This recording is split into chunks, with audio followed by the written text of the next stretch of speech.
Back. Welcome back to everyone who was here last time, and welcome to all the new people. Good to see everybody. Yeah, so let's get started. And we're going to give you some logistics first. We have a captioner, as some of you may see. If you would like the captioning, you can go down to the bottom of your screen and where it says closed caption and activate it there. You can say you want to see the subtitles. Okay. Also, everyone is going to be muted during the presentation so that so that it goes as well as can be expected, considering we have a lot of people on this call. We will be able to ask questions. We ask you to do that by typing into the chat box, which is near the closed captioning box, a little bit to the left of it. And if you just click on that, you'll see there's a chat box that comes up, and you can type in any question you have, and we'll try to handle that. Wanda has some times that she's going to be stopping, and we'll try to ask some of the questions, and there will be some time at the end when you can unmute yourself and ask questions that way. But if you have a burning question, type it into the chat. We are recording this session so that we have it available, and Wanda's excellent information. We have it available to others who were unable to make this Zoom presentation. And we are asking when and if you talk, that you talk slowly so that our captioner, Allison, can easily get what you're saying. So I want to thank you all for coming. This presentation is being brought to you by the Community Emergency Response Volunteers of the Monterey Peninsula on behalf of LISTO's California campaign and our 15 sub-grantees, many of whom are on this call and represent the nonprofit community and the communities that are some of the most vulnerable in our county. And we want to thank Wanda for coming, and Harvey Pressman, who's the director of the California LISTO's Monterey County project, is going to introduce Wanda. Hi, everybody. And let me reiterate Sarah's welcome. It's great to see so many people here. And we're delighted to have Wanda Valma back to present this workshop on health and communication passports. Health and communication passports are something that you don't need maybe in every single emergency, but in the ones you do need them, they can really make a very crucial difference. This is the second presentation that Wanda has done. The first is already on archived on the CERV website, and the CERV website is CERV501c3.org. So you can find that there. You can also find the Disaster Ready Guide, which was the basis of Wanda's first presentation. And you will be able to find a similar 22-page document about emergency passports after Wanda completes her presentation. So a lot of you know Wanda, but for those of you who don't, let me tell you that she is the founder and owner of peace of mind preparedness, which helps people get better prepared and be more peaceful of mind. She was formerly the community engagement manager for the Red Cross in Monterey. And Wanda is also a zone captain of the community emergency response team in Carmel. Most of you know what a terrific presenter she is, so I'll turn it over now to Wanda Vollmer. Thank you, Harvey. Thank you, Sarah. And thank you, Lisa's California. I see a lot. Can everybody hear me? Okay, just checking. Technology.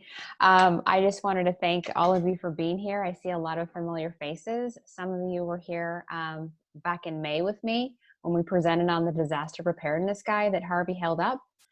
And when Harvey came back to me and said, hey, we want to do some more, and we want to pull some more information out of that and talk about health and communication passports, I was more than happy to oblige. So let's get started, and I will share my screen. Just one moment. Okay, so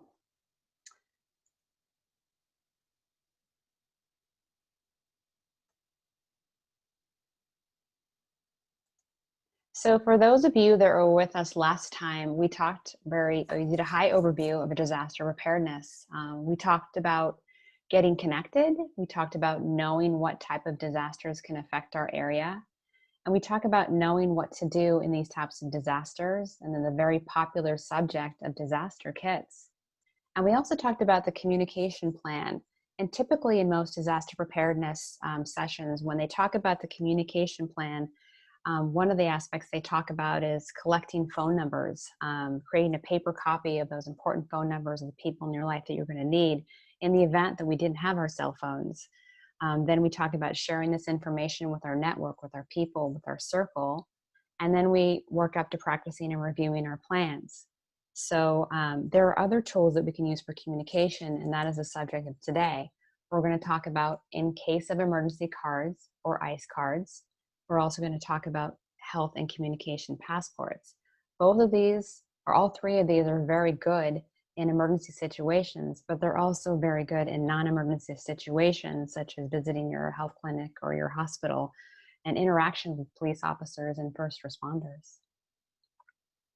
So this is one of the pages actually from the Lisa's California Disaster Preparedness Guide. And it talks about how all of us are different pretty much. You know, some of us may have developmental disabilities.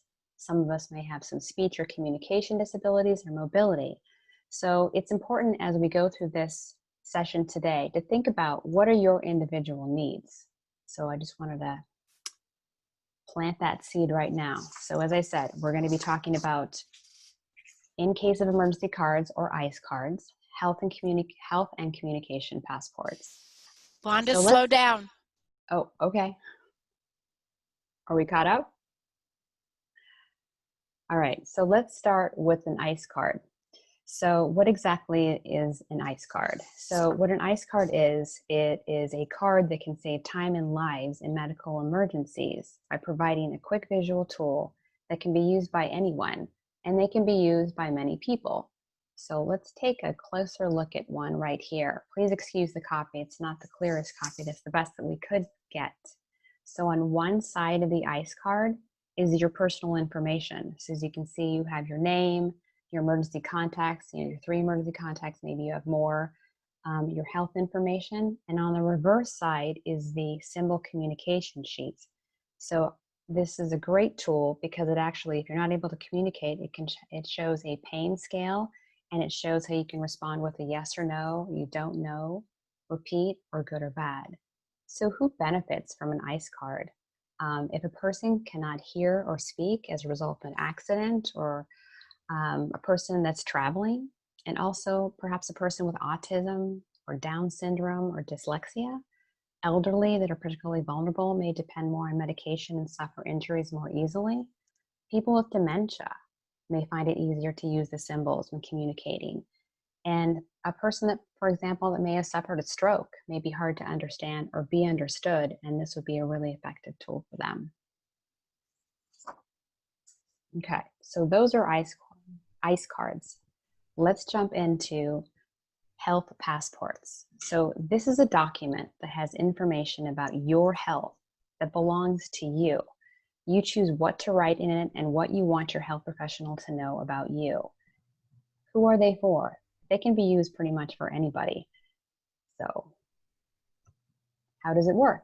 So it's quite simple. You fill it out, you hand it to your healthcare professional. They will read it and know what information you want them to know, and then you take it with you when you leave. Pretty simple stuff. So Harvey and Sarah found this neat video of Agent Paul, and so we're going to show this to you real quick. Give me a thumbs up if you can hear it.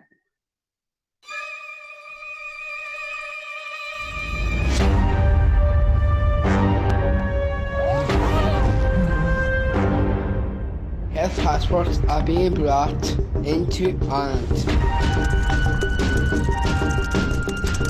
They are full of information.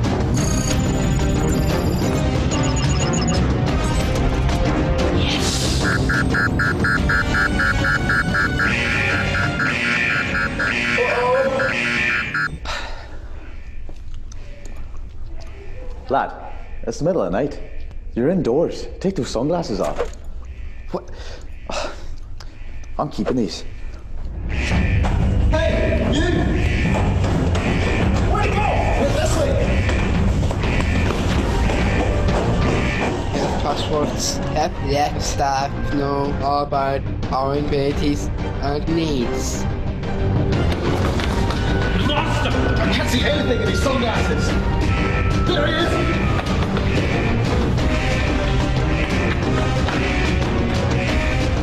We want to see health passports used all over Ireland.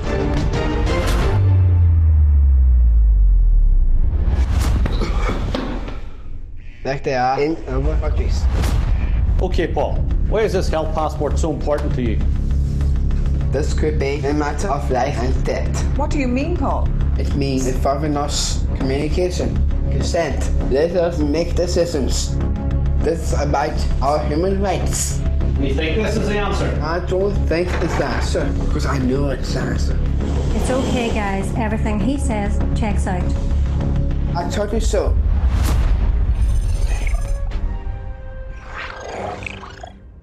Excellent work, Agent. Here's a word from the Chief. Well done, Paul. The launch of the Health Passport is going to help staff make reasonable adjustments to ensure people get the care they need. Here's your own passport, Agent. I think you're going to need it, because here's your next mission. Remember, it's top secret. Everyone down. This message will self-destruct in 5 seconds. 4, 3, 2, 1.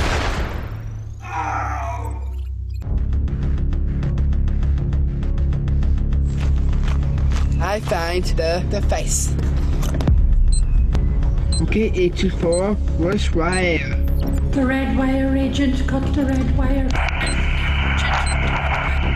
Some people without health passports will struggle to communicate with staff. Which one, Agent? The red wire, Paul.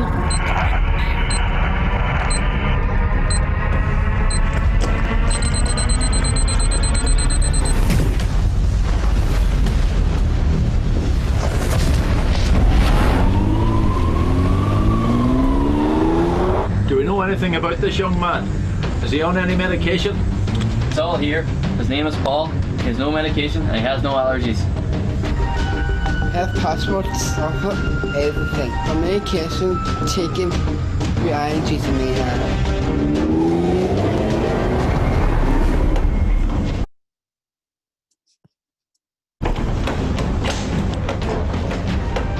Okay, what happened to this guy? He was in an explosion, Doctor. An explosion? We don't see that every day. Do we know anything about him? Everything you need to know, send here.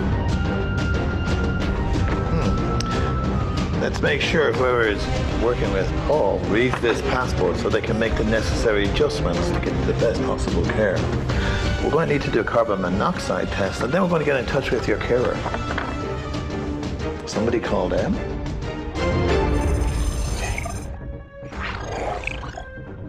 Always have to play the hero, don't you, Paul? Congratulations, Paul. You've successfully completed your mission. Hold on to your passport now, Agent, because I think you're going to need it again. Speaking of which, here's your next mission. Everybody out. This message will self-destruct in 5 seconds. 4, 3, 2, 1.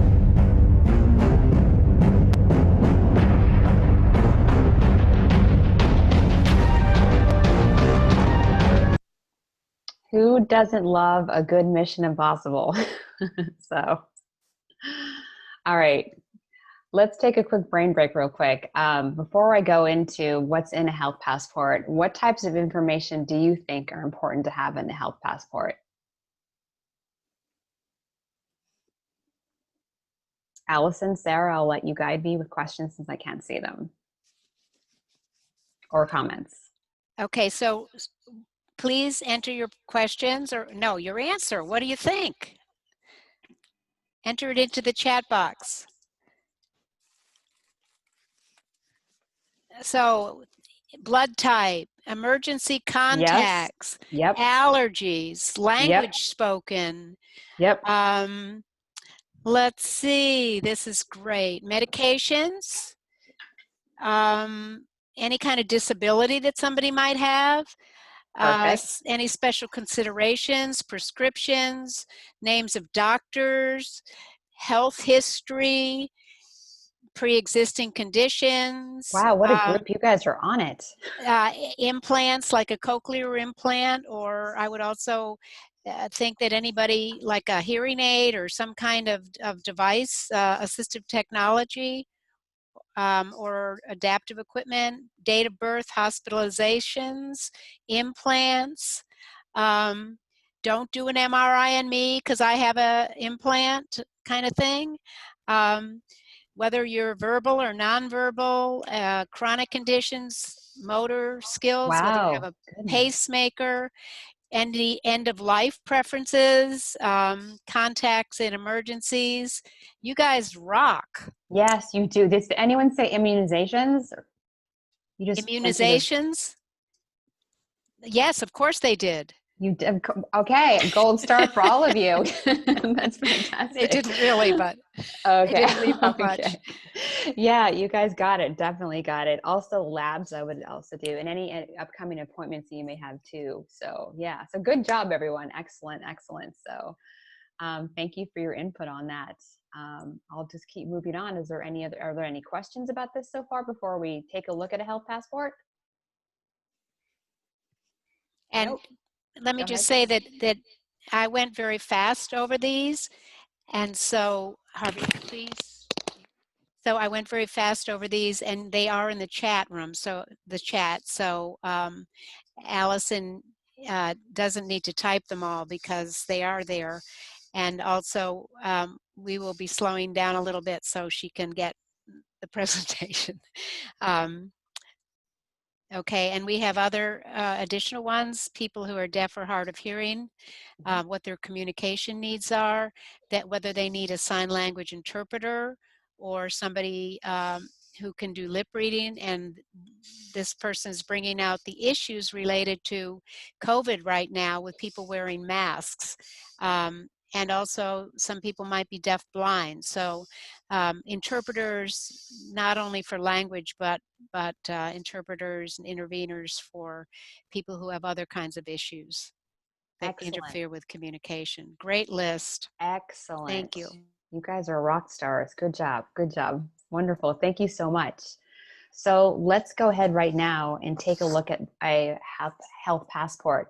This is one that's from the Listos for All California website. There are many different templates. And as Harvey said, we were working on modules and additional slides for those of you that are interested to see more of different types of these ICE cards, health and communication passports. But I'm going to go ahead and just show you one. As I said, this can be used pretty much for anybody. So obviously it's going to have your name. You can add a photo if you like. important people to talk to about your health, how you communicate, whether you can talk, whether writing, sign language, emergency contacts. Take a look at another page. Information about your health. Let's say you have a medical condition, you'll want to put that on there. If you have cancer, a heart condition, or diabetes, and medications that you take right now. And there's a date right here, which is important to fill out. Sometimes you get off of a medication, you're going to want to cross it off. So you definitely want to keep your health passport up to date. So, okay. Also, any allergies, we talked about that. You guys mentioned that. Any dietary restrictions, how you express yourself if you're not able to communicate verbally. You know, what might make you anxious, what happens when you're sick, and what makes you feel better when you're in pain, how you show it, what you may need help with, whether it's eating, drinking, dressing, and any devices or aids that you may need. That could be glasses, reading devices, writing devices. If you use a wheelchair, you have a service animal, hearing aids, a walker, or a cane. So, okay, and this is just one more sample of a health passport. I'm not going to go through every page of it, but as you can see, there's a lot of different types. Okay, so while I recommend all of you have a health passport, it's important to have one in a paper form, but I found this company, a company called Care Passport. We're so hooked to our phones that a lot of people like to have their information on their phone. So this company by Care Passport gives you the option to put all that information into their app. But again, I'm going to stress this. That's great if you want to put it into your phone, but make sure that you have a paper copy. So I'm going to show this video.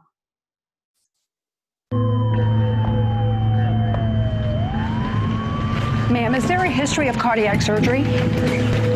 Has he had chest pain? What are you doing? I'm uploading my angio results, my lab work, my medications, basically everything right here on Care Passport.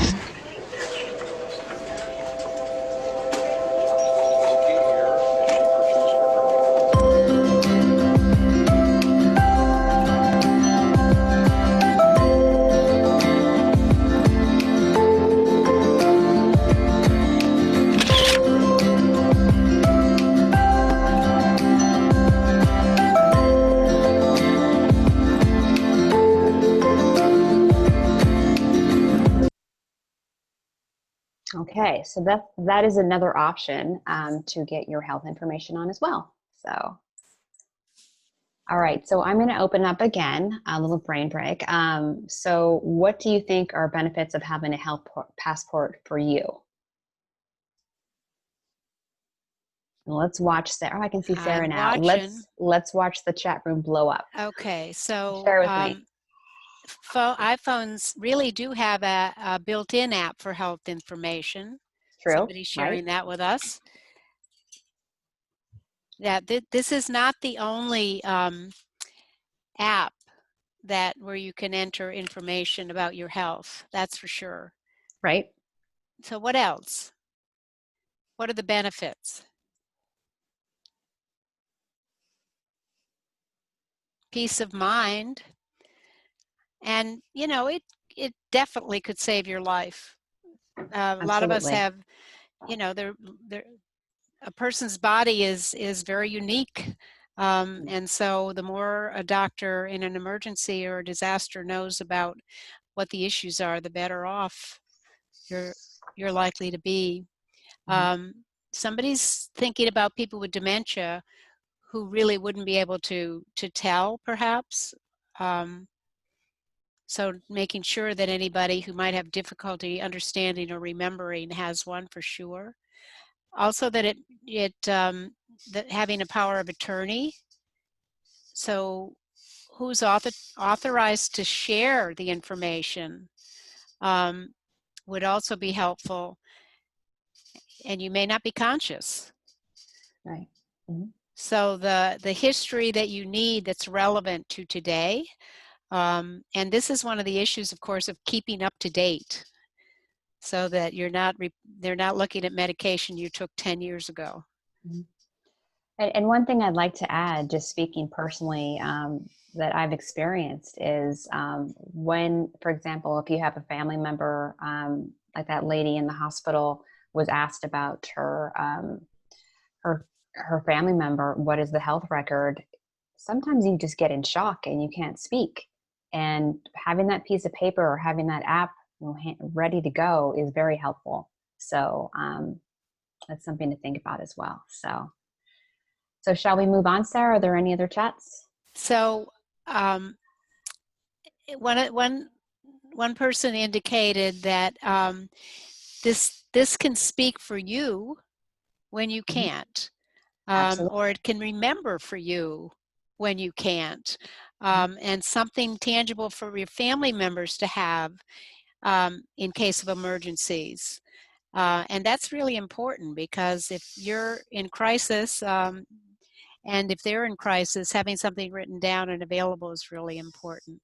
And it allows you to add information. Also, the question is there an app in Spanish for the health record? Wanda? I have not found one in Spanish, but I will continue to search. Sarah?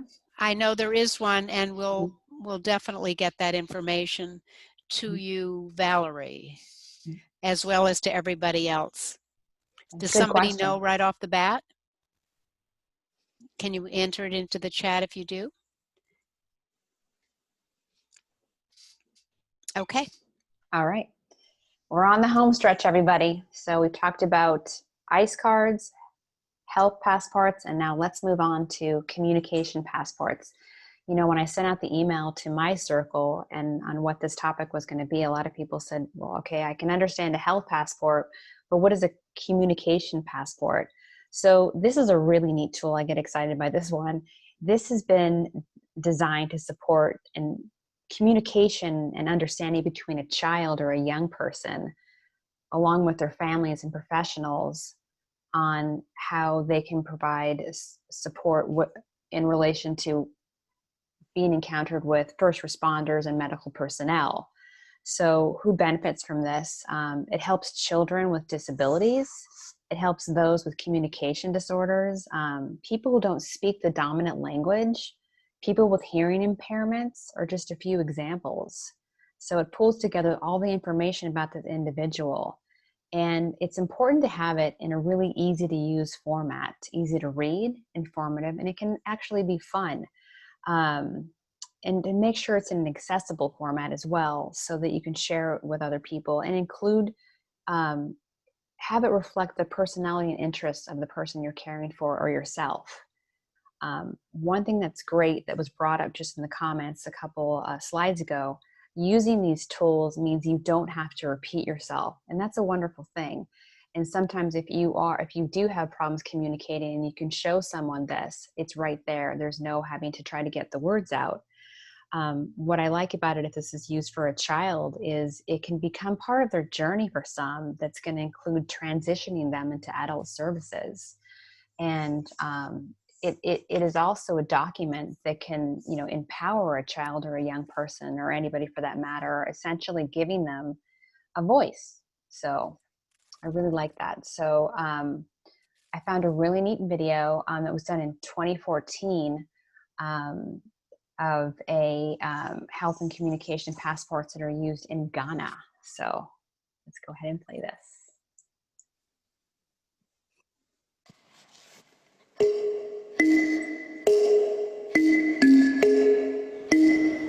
Hello, my name is Catherine Crowley.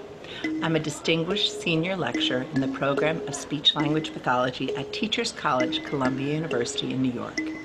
This is one in a series of video tutorials on strategies to meet the needs of people with communication disabilities. I'd like to introduce you to my friend and colleague, Anthony Damois, who is a teacher of students with special needs in Ghana. Communication passport provides important information about people with communication difficulties when they get lost or find themselves in a situation where they cannot find their way back home. Communication passport is just like government passports, which contains the name of a child, his age, his address, contact numbers, and any other important information that the child might need. How do we make communication passports? What are the things we need? In the first place, you need cardboard, then a pair of scissors, pieces of paper cut in this size or any size you would like to. Then you need also a glue and colored pencils. You cut the cardboard into a rectangular shape. You draw the object, which is the cover, in a very nice way. Then, on the pieces of paper, you write the needs, the likes, and whatever you want to write about the child in this form. Then you paste it with a glue on the pages. My name is Bernard Pibansa. My son is Celeste. He was diagnosed with autism a little over 7 years ago. My name is Celeste. I am 10 years old. I have autism, which means I have trouble communicating. Family and friends. I live with my dad, daddy, mommy, brother, and a sister. I am the middle child. I live at Gulf Estate in Tema. School. I go to school at the Autism Awareness Care and Training Center. Communication. I can communicate using Makaton Sign Language. I also speak English, but only a few words. Medical information. I have asthma. If I have an asthma attack, it may be because I have malaria.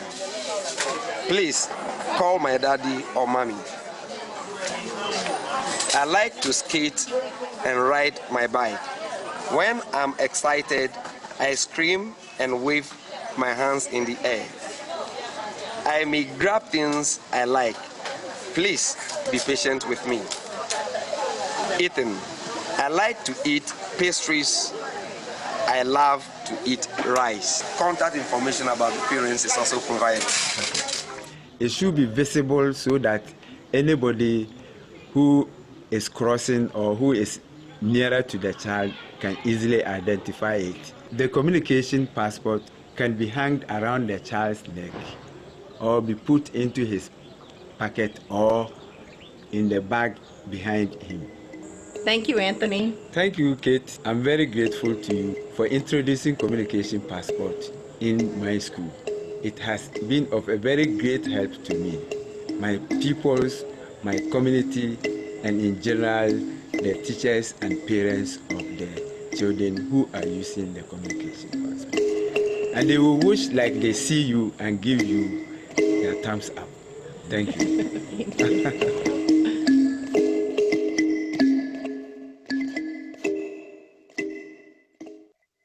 Okay. Pretty neat, huh? Okay, let's take a look at a template of a communication passport. As there are many templates for health passports, there's also a lot of templates for communication passports. This one in particular has been divided up into 3 sections: things you must know about me, things that are important to me, and my likes and dislikes. So things you must know about me have general information such as name and phone, date of birth, family information, the languages you speak, who you live with. And the other part of this has things that are important to me, how to communicate with me, how you know when I'm in pain, what my likes and my dislikes are. And so that is fun to fill out with a family member, to be as specific as possible. Another template that I like, and this is one for a child, is very detailed, which I think is fantastic. As far as filling out things about me, you know, this child is not very good at waiting, it says here. We can all relate to that. How they communicate. This child uses their eyes. things they're good at. They love to eat, they love to swim, things that help them, and some of their favorite things and tricky things, which is all really, really important information. And as we keep saying, this is their voice, you know, for someone who is not able to communicate that. So, okay, so we've covered ICE cards, health, and communication passports. So once you decide what is the best tool for you, make sure that you complete it as soon as you receive it, and to keep it updated. Keep it in a safe place with your other important documents. And it's important to inform your circle, your people, that you have a passport in the event that you are unable to communicate, and where you would keep it. In some cases, some people keep it near their bed, and I advise you to make several copies of it and distribute to trusted allies and friends and family. So as we touched on in the beginning of today's session, communication is just one of the many important pieces of disaster preparedness planning, and it's also important for non-emergency situations. So things to know ahead of time that you can prepare is knowing how to ask for what you need, being prepared to encounter unfamiliar communication partners. Sometimes if someone cannot understand you, be patient with them. It's a good thing to let them know ahead of time if you cannot speak or if you cannot hear, and you relay information to them so they can communicate with you more effectively. And know your rights. Sarah told me about a case in Connecticut that ruled that people who are unable to communicate effectively can have a support person with them. So that's important. And we made it to the end, everybody. As always, I definitely urge you to get your preparedness plans in place. And this is just one way to get ahead of potential disaster or a non-emergency situation. I want to thank Harvey and Sarah and Lisos, California, and all of you. Again, my name is Wanda Vollmer, and I'm with Peace of Mind Preparedness. There is my phone number, my email, and my website if you have any questions at all for me. And I'm going to stop sharing my screen, and I invite all of you right now to show me your faces, and if you have any questions or comments, I'd love to see you. Hello. So I believe everybody can unmute themselves, and if you have a question or want to make a comment, just raise your hand. And all I can say is please don't talk over one another, and remember our captioner is trying to capture what you're saying. So any questions or comments? Janet has one. I see Janet. Raise your hand. Go ahead. Both the ICE card, the health passport, and the communication passport, is there any way we can have it in our wallet instead of in our home? Because most of us, you know, we travel or we go out in the store and an emergency can happen right there, and we're like, it's at home, not with us. Right.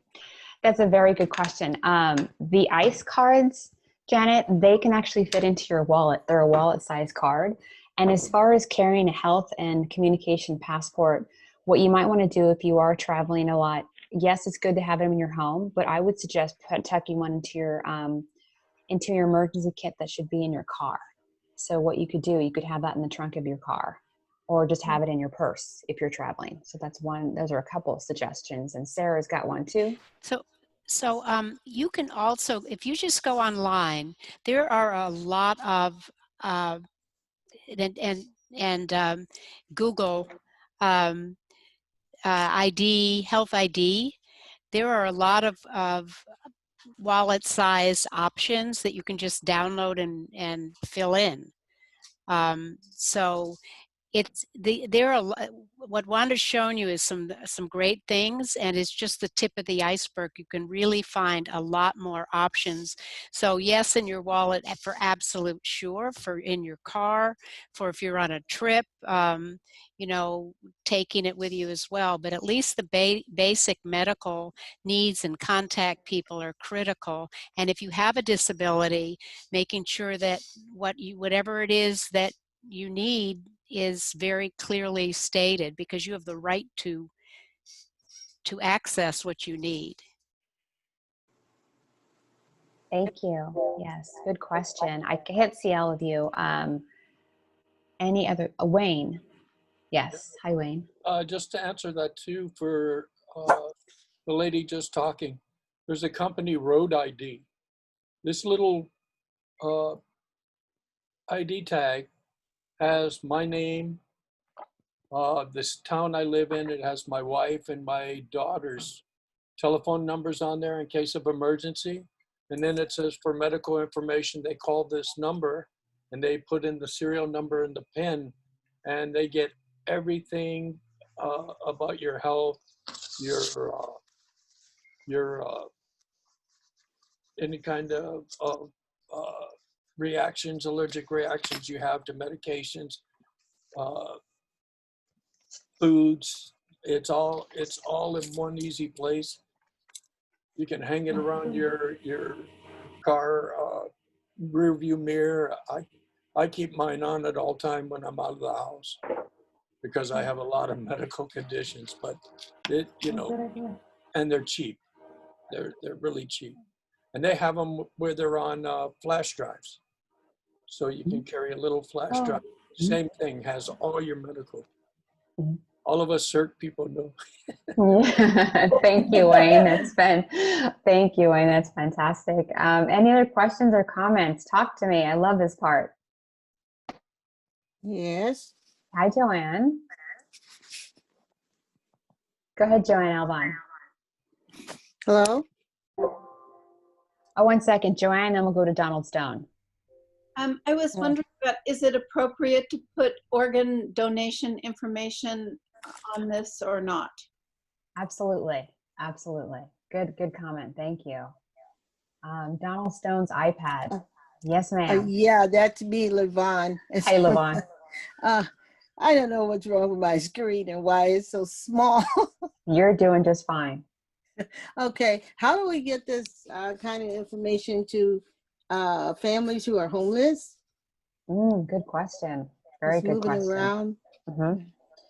All right, Sarah, do you want to take that one? You're muted, Sarah. I know, but I'm going to give that to Harvey because this is exactly what our project is doing. So some of you know that CERV works with two groups that work with the homeless. One is called Gathering for Women. The other is a group which works with women who are homeless and live in their cars. And so with those people, as well as with some of the groups we work with that work primarily with Spanish-speaking individuals, we have materials that can kind of be customized to those people. And you will find some of those materials on our website in that module that I mentioned before.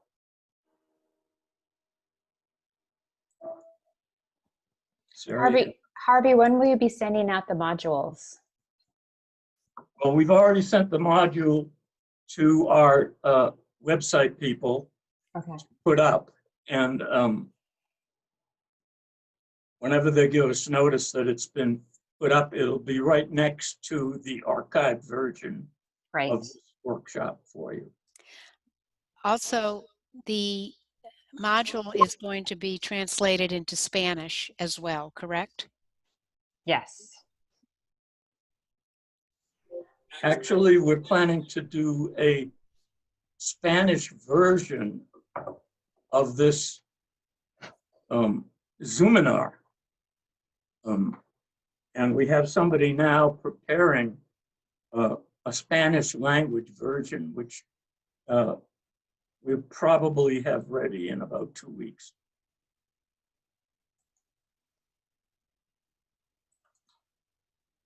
Great, thank you. Any other comments or questions? I can't see everybody, so if you want to speak up. So we have 97 people on this call, so I'm now scrolling through you. Me too. And seeing, but just unmute yourself if you have a comment or a question.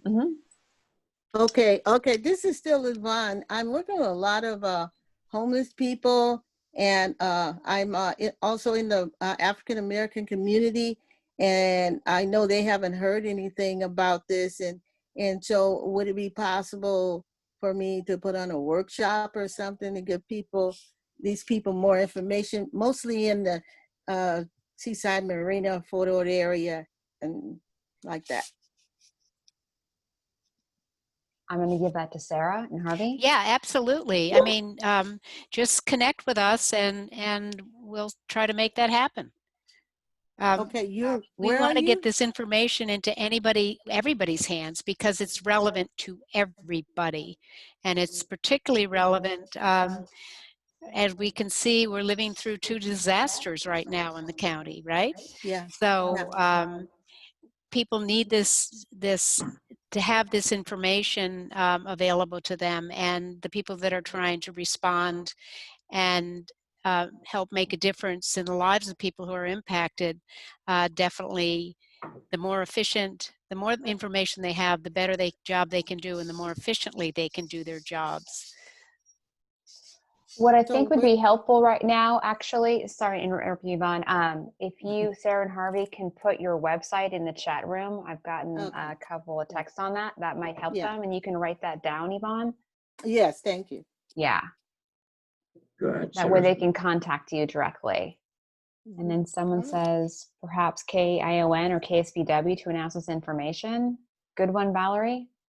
That's a good tip, Sarah and Harvey. That would be great. Yeah, I have one comment. Yes, John.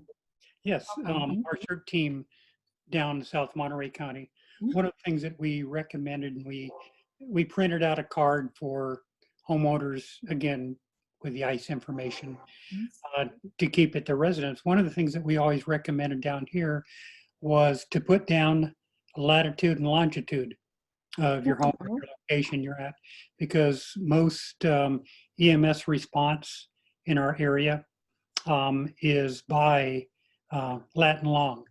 Addresses down in our area and a lot of rural areas don't make a lot of sense to responders.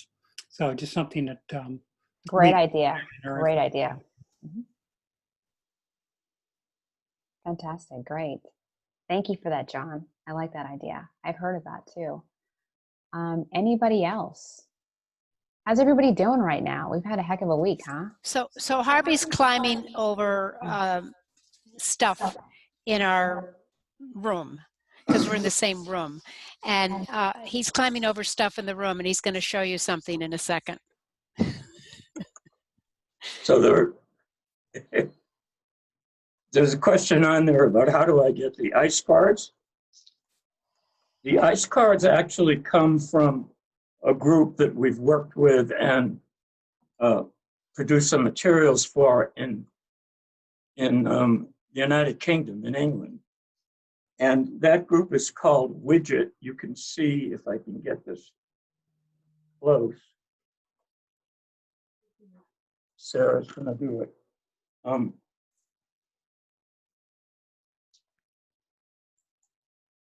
And we also have and I'm going to show you how it folds out because of that question about, Sarah's going to show you how it folds out because of that question about will it fit in a wallet.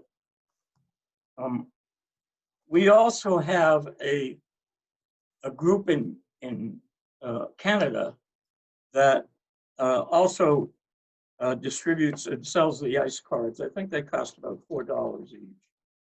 And we have a bunch of them in the CERV office on Garden Road as well. Thank you. Thank you. Okay, then.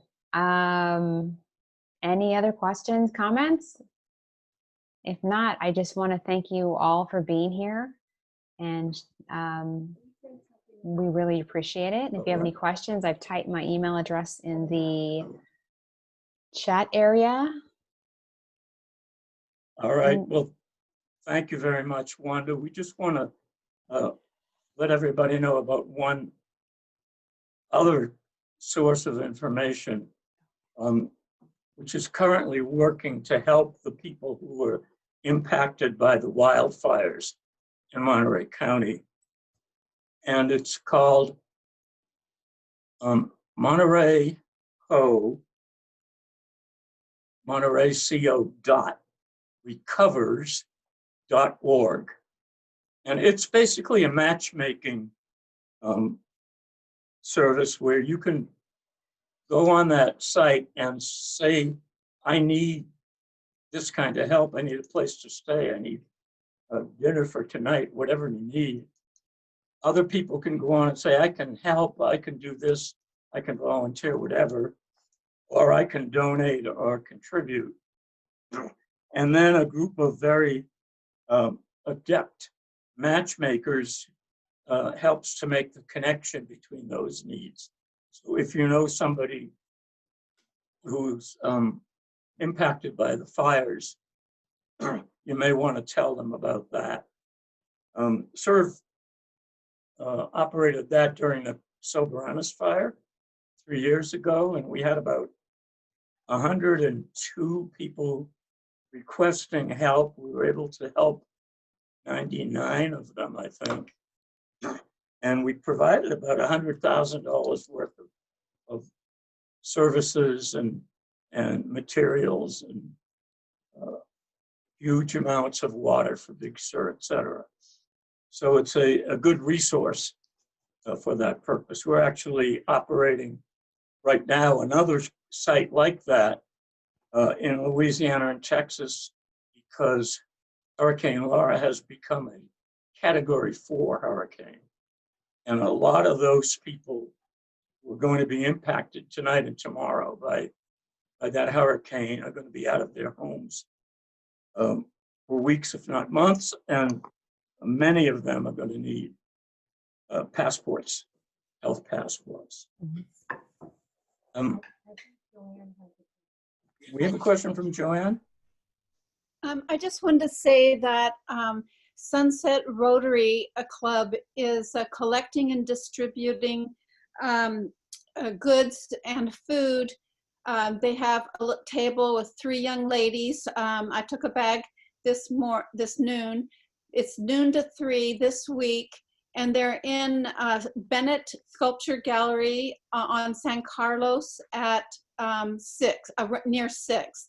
So it's for evacuees. It's collecting and distributing for evacuees of local fires like Carmel and River Fire.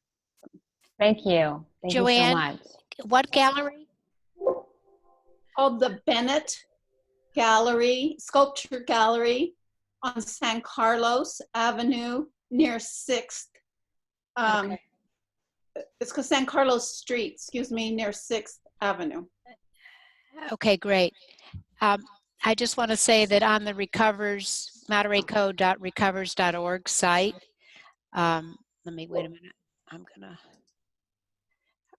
On that site, it's not just CERV that's working on that site. It's a collaboration among multiple organizations and government agencies, so that we're not the only ones that see what the needs are and what the donations are and what the volunteers who's volunteering. The outpouring from the community has been amazing. It's just hard to manage everything because everything's been changing very quickly with the fires, the evacuees. But we have been able to meet a number of people's needs, and also the best news is a lot of people have been able to go home already. I know Wayne was working with us when he was through the Monterey County Office of Emergency Services in the Soberanis fire. And Wayne, you're still on that site, by the way, Monterey County Office of Emergency Services. So, and others of you probably have been on, but you know, check it out. And if your organization wants to help, you can sign up and do that. So thanks to everybody. What's the site? Okay, I just want to end with a story. it's kind of what goes around comes around. When Wanda was preparing this, she did not know this, but she found that video from Ghana about communication passports, and unbeknownst to her, the way those folks found out about the passport is because we actually provided that information to them about 8 years ago when we were working with the special needs program in Ghana. And actually, the original source of that came from some colleagues in Australia. So it's a small world. We thank everybody for joining us. We'll be conducting at least 3 or 4 more of these Zoominars over the next few months, and we hope to see you then. In the meantime, stay safe. Thanks, everybody. If Harvey and Sarah can stay on with me, that'd be great. Thank you. Thank you. Thank you. Take care. Be safe.